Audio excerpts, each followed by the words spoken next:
Time for one-way traffic here on the Undercut. And gents, it's time for us to have a look and break down the history of touring cars on the streets of Adelaide. Of course, we've had the Adelaide 500 for so many years. That's now the grand final, but we've also had plenty of years of Grand Prix touring car support racing. And Larry Perkins features, Jack, very prominently in the history, a winner there back in the day with the HSV Commodore. He won there a bit later on in wet races, and he and John Bower had some classic tussles.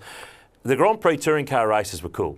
They were. Yeah, I remember as a kid, I never got to go to the Adelaide Grand Prix, but I remember it was always on Channel 9 and the commentary team was always made up of Big Kenny Sutcliffe and Darryl Eastlake. There was some household names of Australian sport involved in that telecast. Barry Sheen, if you don't mind, also first started there. And that 88 race you speak of, great race for what was known as HSV Racing. Perkins Motorsport ran it.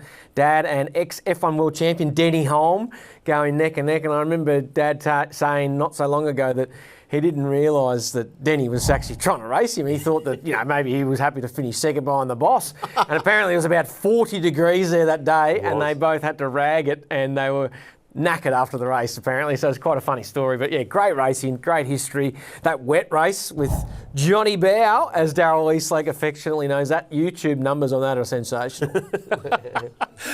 You've reminded me too that that win in '88, the 1-2 Perkins and Holm, that was the first win for the fuel-injected Walkinshaw Batmobile Commodore. I mean, it had been debuted earlier that year, but that was the first win at a time when Commodores didn't win much. Sierras were the dominant car to have, but as you said, they cooked themselves that day. The little BMWs weren't fast enough and the big V8s won. Yeah, and they were on Yokohama tyres too, which was not a very much against the grain of Dunlop. Correct. And I actually only this year, I think it was, saw a magazine advertisement of Yokohama celebrating that win, which was really cool. But yeah, great memories. And it was a cool track, that long track. Obviously, the shortened version came in for the supercars when that came back. What was that, about 99, 98, 99? But yeah, great memories. And those cars look quite cool, those Walkinshaws in that livery, so pretty cool. We saw Group A cars evolve into the V8 cars of the early 90s. And of course, the Grand Prix finished in 95 before it moved to Albert Park in Melbourne. Well, aren't they still bitter about that? They're still twisted about that in South Australia. They've got this awesome grand final, but they've still got about the Grand Prix. But James, one of the really interesting things we look back on is that your dad, Alan, never raced at the Adelaide Street Circuit at the Grand Prix. He was still racing in the 80s, the ANZ Sierras and the like, but I guess it wasn't in the budget, wasn't in the program. He was so wide about Bathurst, and then by that stage of the year, Bathurst was over and nothing else mattered.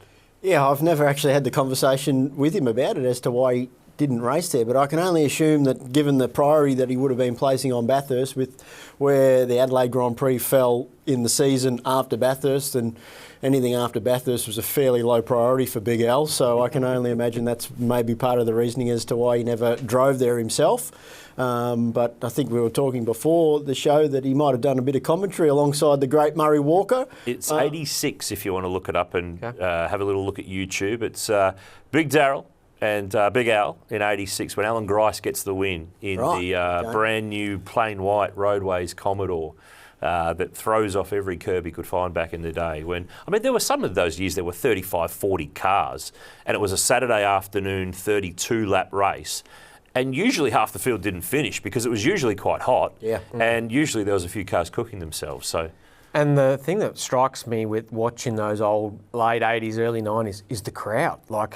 You see, the grandstands and the people, it is absolutely chock. It's probably because it wasn't really on TV either. It was on TV. It was it? Yeah. But even still, it was the first time that F1 had come to Australia, so people were coming from everywhere, and the crowd is nuts. So, and it's funny actually talking about Alan Moffat not prioritising Bathurst. One year Dad didn't go, in 1990. They chose to test at the brand new Eastern Creek Circuit in preparation for the Nissan Mobile 500, just decided to casually sit out the Australian Grand Prix support race and go and test at another track. So, well, it worked out all right because Thomas Mazzera won the race, so that was a very good decision in the end to skip on that one.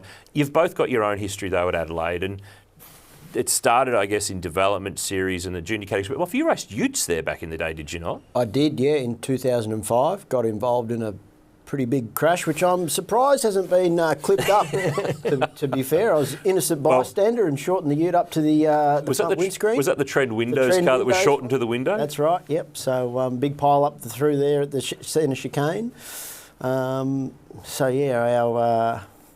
surprised I haven't featured on those clips. Well, funnily enough, we do have one show left before the end of the season. But have I? We'll both get stitched up. Yeah, you're both got to get stitched up now. Development series for you both, important element, because is that where you both started your DVS careers? It was round one in your respective years you started, so 06 for you. Yeah, and I remember it clearly because it was the first and only time I had a broken gear lever in a V8 supercar.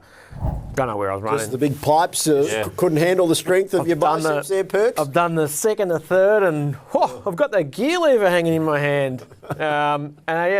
I've never broken another one since. So backed off the bicep curls, did you? I've eased up on the left-hand gear shift training in the gym since that point, and just worked on the right hand. We've got a little bit of Wide World of Sport tonight. He's a little bit of a bit of that going on here. But I mean, that's an imposing place though to roll out in a V8 for the first time, no matter how much testing you've done. Mate, it was like Bathurst because I remember, Dad sitting us down talking about, you just got to really ease into it. Don't, go too hard and crash or whatever. And if you went back through that soft and I had a look at the lap times from the first practice, and your first lap's probably 15 seconds off the pace.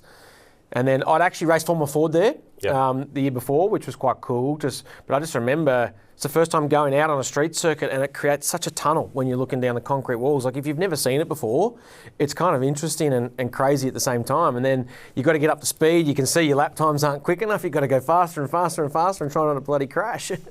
But cool track and great memories. James, you rolled out there in DVS 09 with Sonic in one of the old Craig Lowndes 888 cars and went whack. You won straight out there. Yeah, and I look back at that now. Not many people get to win their very first supercar race, and we were able to achieve that together with Sonic. So that's a very special memory. And that was obviously the first time that Sonic had gone into the development series as well. So it was a huge off season, and just trying to get our heads around the cars. And was that the weekend you started with a plain car, and as the weekend went along, you got more stickers and backing? Completely nude to start with, bare as for sponsorship, and I was actually putting Fujitsu decals on the side of the car on the dummy grid. That's how last minute the deal we did with Fujitsu. I think, from memory, it was about $5,000 of sponsorship. The side of the and they car. got the side of the car, and we better than nothing, Noons. went out and won the first race. But the prize money back you got then, a model car of that too. I do have a model car of that. But the prize money back then for development series was actually $15,000 to win the round. So throughout that year, the prize money helped keep me going. Helped top along that sponsorship budget. And it's been a great part of the Super 2 series over the years as a support for the main championship in Adelaide. But, I mean, we obviously lost the Grand Prix, then the Adelaide 500 was born for 1999. It went away, it came back. Kind of like you need to lose some things sometimes to really understand what you had and to be able to bring it back. It's made Peter Malinauskas the Premier of South Australia, the only politician I've ever heard who's been cheered at a sporting event or podium of a supercars event. Because normally, let's face it, when the pollies, no matter which party they represent, come out to present a trophy or make a speech, there's normally not much love, but Pete is like the rock star over there. Especially for a Labor bloke too. Well, without getting political on the show, if he wants to come over and run Victoria, he's more than welcome to.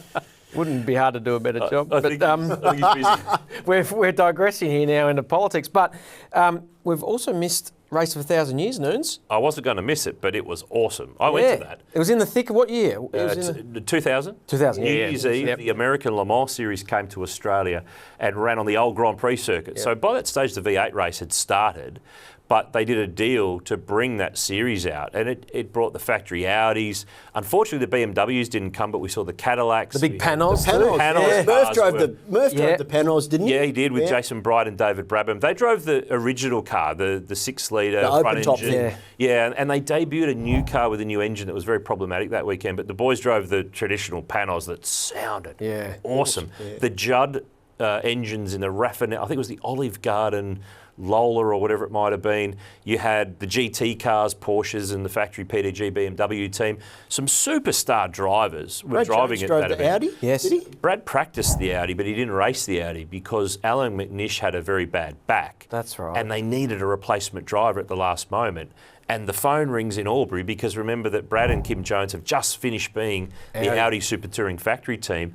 And I think Bradley hung up the phone on Kim. I think he talked about it on our podcast a few years ago and said, we need you in Adelaide. You need to drive the Audi. Get stuffed. Bang. He thought it was a joke? He thought it was a joke. Yeah. He thought it was pulling his leg. He did make it to Adelaide and he did drive that car in practice. So he was eligible if need be for the race, but Alan McNish didn't give up the seat. And there's some cool names, Jan Magnussen, McNish, all those guys. I know one of the guys who used to work for Dad, Bobby Smith, and a few of the guys, Adelaide boys, were hanging out of the Stag Hotel where it used to go past the track there. Yeah. And apparently that's for the Grand Prix, and that race of 1,000 years was the spot to be.